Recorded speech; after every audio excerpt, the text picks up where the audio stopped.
Ennesimo temporale notturno di questo luglio 2009.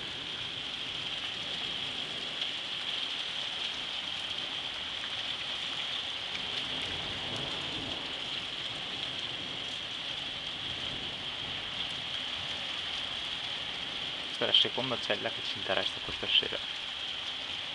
Già sta passando ad est.